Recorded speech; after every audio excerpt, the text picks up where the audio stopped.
Quiero empezar con el tema o tu opinión sobre la decisión presidencial de enviar a Félix Wong a Colombia. Presumo que para gestionar de manera rápida con la empresa privada que tiene posibilidades de proporcionarnos energía. ¿Es una decisión a tu juicio acertada para que alguien de ese nivel, básicamente por la amistad que tiene con el presidente Novoa, vaya y agilite los trámites? Bienvenido, empecemos por ahí. Gracias. Un saludo a quienes nos ven y escuchan. Decir que en verdad ha sido una decisión sorpresiva. Desconocemos cuál ha sido la verdadera motivación, porque daría la idea de que hay de por medio un trasfondo político. Normalmente no se envía de consejero a una embajada de un país amigo a alguien que ha venido desempeñando el Ministerio de Gobierno, porque finalmente significa que se lo está degradando de alguna manera en términos de jerarquía política, Claro. por ponerlo de esa manera. Ujú, Esa es la lectura preliminar.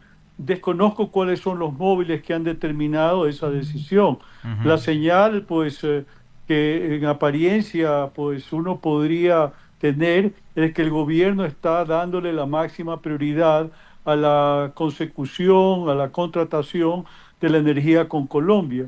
En la reunión que mantuvimos el sábado pasado en el comité de emergencia que conformó el Ministerio de Energía y Minas, desde luego se destacó que la prioridad en este momento es procurar la contratación hasta de 450 megavatios, Mm. sea inclusive distribuido entre una parte que se contrata con privados y otra parte con el ente público, pero sabemos que finalmente este tema sigue demorado. La propia ministra Manzano ha dicho hoy que no se esperaría resultado de la gestión sino hasta finales de noviembre, Oh. pero desde luego estas son las soluciones más rápidas que en este momento podemos tener, salvo que llueva.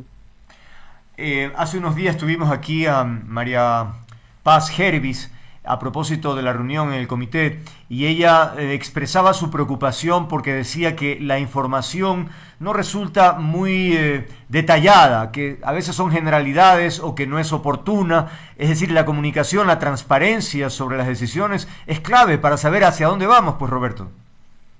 Sí, y creo que el gobierno ha venido trabajando en esa dirección, pero sin el suficiente resultado, desde el punto de vista de que los avisos que se dan respecto a los cortes no son del todo oportunos o Ujú. tampoco son ciertos, efectivos.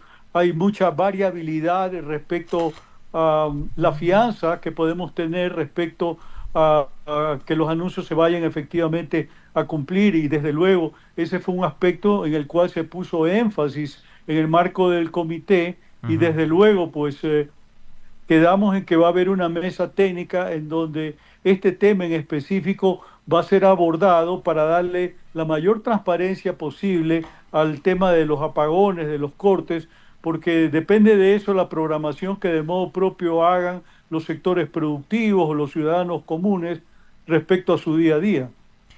Ahora, ¿qué decir de la, bueno, tal vez por la urgencia o por la necesidad de tomar medidas, pero de pronto se contrata la barcaza uno y se dijo que ya no iban a buscar más barcazas porque era muy caro, porque era contaminante y porque había otras alternativas? Sin embargo, después nuevamente se dice que puede ser que de Estados Unidos venga una barcaza para que proporcione 400 megavatios, me parece. En definitiva, ¿en qué quedamos?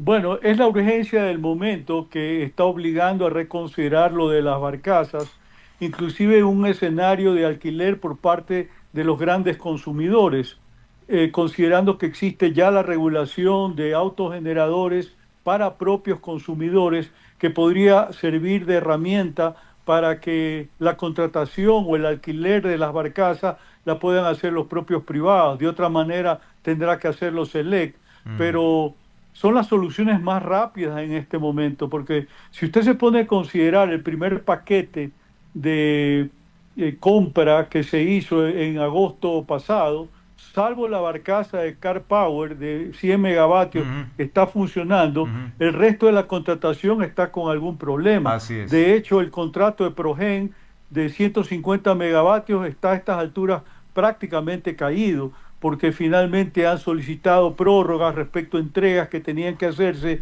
de 50 megavatios el 5 de noviembre y de 100 megavatios el 30 de noviembre, y ya la propia empresa ha solicitado una prórroga que eventualmente iría hasta febrero. Entonces, desde luego, se ha venido manejando el escenario de que en diciembre volveremos a una situación de normalidad, pero eso todavía va a depender de que llueva o no llueva. Resulta injusto decir que este gobierno es el responsable de lo que estamos viviendo, porque evidentemente se arrastra una serie de decisiones equivocadas o simplemente de inacción. Sin embargo, la ex ministra Robo ha mencionado que ella advirtió de manera oportuna no solo al presidente Noboa, que ya es suficiente, sino a otros ministros muy cercanos sobre lo que iba a ocurrir y la necesidad de ya empezar con racionamientos pequeños. Pero según la ex ministra, pues se ignoró aquello, no se permitió que ella exprese públicamente la situación y ahí están las consecuencias. Es decir, esa es la responsabilidad de este gobierno. Bueno, Andrés, yo sí quiero ser franco. El tema que estamos comentando respecto a la crisis de los apagones, en alguna medida es coyuntural, pero es sobre todo estructural.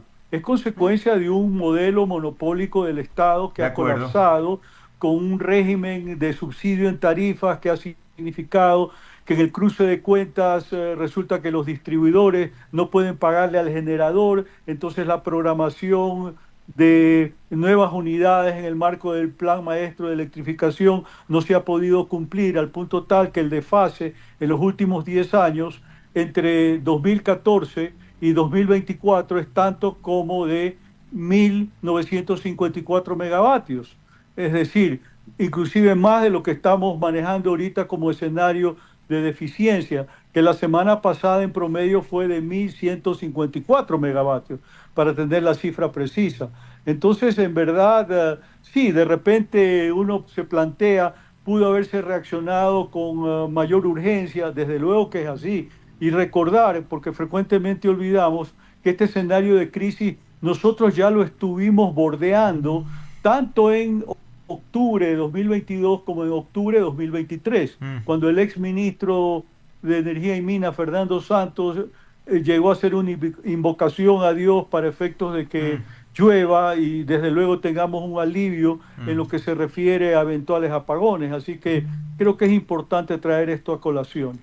Entonces, en este momento seguimos en las mismas, en el sentido de esperar que efectivamente lluevan. Eso sería lo más, si llueve rápido y bastante, sería la solución.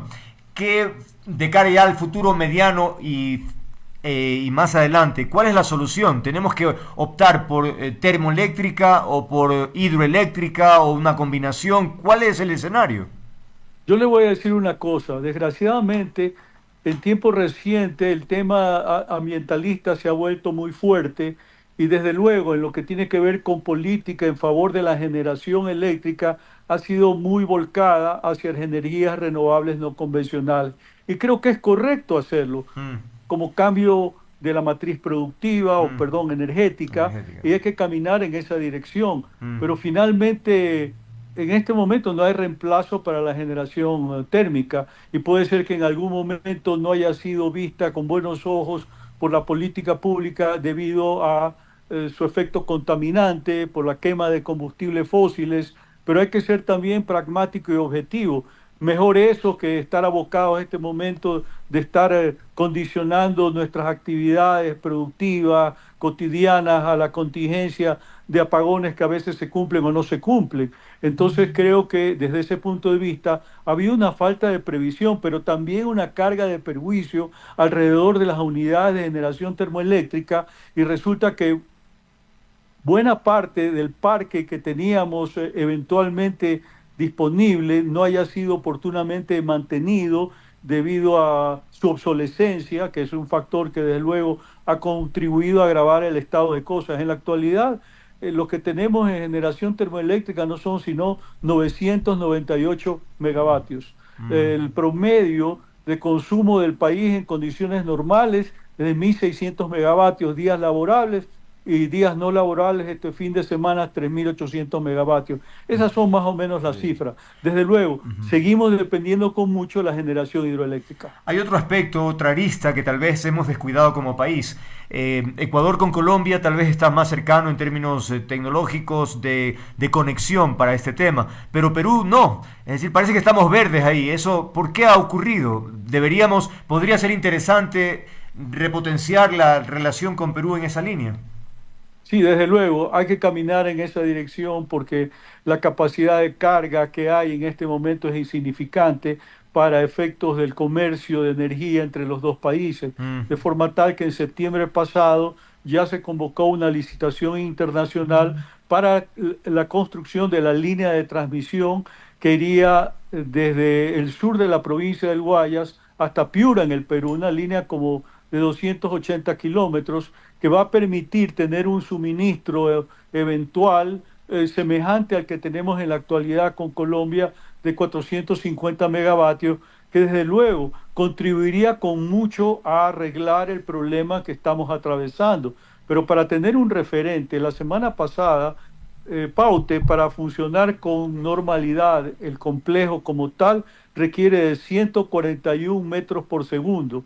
Hubo días en donde apenas hubo 1 metro por segundo. up. Y en Coca-Cola Sinclair, donde se requiere 240 metros cúbicos por segundo, estuvimos en 80 metros cúbicos Caramba, por segundo, es decir, menos de la tercera parte. claro. Entonces, eso explica un poco la crisis que estamos atravesando. El estiaje es muy severo y no la habíamos vivido en décadas. Esa es la realidad, no es un discurso político. Y en lo político y en relación con Colombia, me pregunto, ¿cree usted que sea posible que efectivamente el expresidente Correa haya influido o esté influyendo con el presidente Petro para entorpecer este proceso y así provocar mayor caos en el país?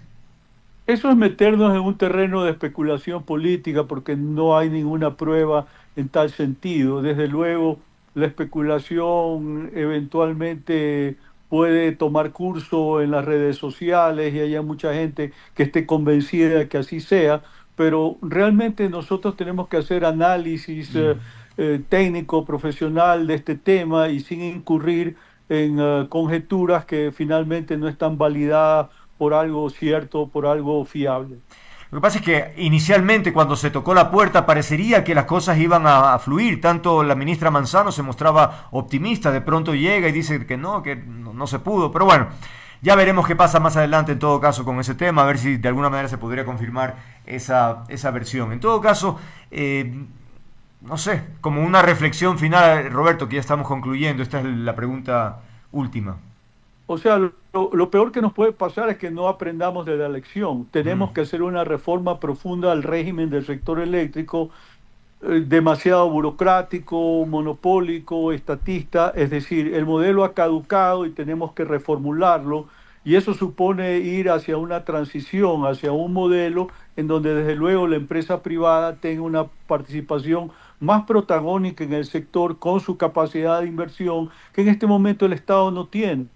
Pero, por ejemplo, hoy por hoy estamos muy focalizados al tema de que la inversión debe estar orientada a generación y desde luego tiene que ser así, pero no tenemos presente que hay problemas también en lo que tiene con la capacidad de transmisión y de distribución, de forma tal de que hay también ahí una obsolescencia y un requerimiento de inversión que suma centenares de millones de dólares que el Estado ecuatoriano en este momento no tiene. Así que hay que repensar el modelo, ese es el mensaje de fondo. y que ese plan eléctrico que establece concretamente lo que se debe ir implementando según las circunstancias se cumpla, porque él está por escrito, pero en definitiva no le han parado bola, como se dice de manera común. Sí, pero hay que tener presente que el plan maestro de Plan electrificación maestro de es electrificación. parte fundamental del modelo estatista. En realidad es un plan Mm, más aplicable en un país socialista que en comprendo. un país de libre mercado, Ya. en donde naturalmente los sectores estratégicos, lamentablemente, principalmente petróleo y electricidad, han sido objeto de monopolio. Mm, En el Sistema Nacional de Electricidad, apenas el 10% de la generación es privada. increíble. Y la totalidad de transmisión, distribución, comercialización, alumbrado público es estatal. estatal, claro. Entonces, desde luego, ese es el esquema que tiene que cambiar y el Ujú. plan maestro de electrificación yo creo que es necesario. A futuro tiene que desempeñar un rol distinto al que ha venido desempeñando, en el sentido de que su discusión tiene que incluir a los actores privados, porque actualmente se publica sin ningún tipo de participación, opinión del sector privado, cuando esto debería ocurrir de modo natural.